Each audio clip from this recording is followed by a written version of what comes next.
There was definitely a strong temptation in the beginning to make a story through the whole album, and then we wrote Uptown Funk and we were like, fuck, well, what are we gonna do? We're just gonna try and make there's one story where they just go to a nightclub or something. So we realized that the songs were more interesting if they stood on their own. You know who I am, I'm too hot. And my band bought that money, break it down. At the beginning of the album, I never would have thought in a million years Stevie Wonder would play harmonica on it. Like, I wouldn't have even dared to ask him. But I wrote this melody that then I became obsessed with the idea of Stevie Wonder playing harmonica, so I thought, oh, fuck it. I just send it to his manager and see what happens. So, yeah, it's always about the song first and the melody, and then that seems to dictate where, you know, who's on it, who sings, who, you know, those kind of things. Don't believe me, just watch. Don't believe me, just watch. Don't believe me, just watch.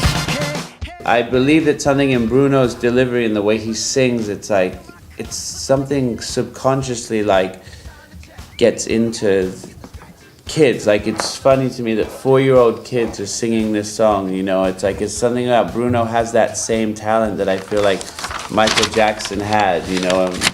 Michael Jackson, there's something about it, like when you were just a 4-year-old kid, you loved Michael Jackson. You didn't have 4-year-old kids that loved Prince or Rick James or George Clinton. You know, something about his delivery, the way he sings, it's so urgent and so charismatic that it just works. Girl, sit your hallelujah. Cause Uptown Funk don't give it to you. Cause Uptown Funk don't give it to you. Cause Uptown Funk don't give it to you. Saturday night and we in the spot. Don't believe me, just watch. Come on. Every few years I have enough ideas that I say like, okay, I'm gonna try and make this album because there's probably some songs and some musical ideas that I wouldn't be able to do on somebody else's album. But it's unusual now because it's getting to the point where, you know, the albums that I do for myself are kind of more popular than some of the records I produce for other people. So, but I still love producing records for other people, and you know, I feel like that's my real job.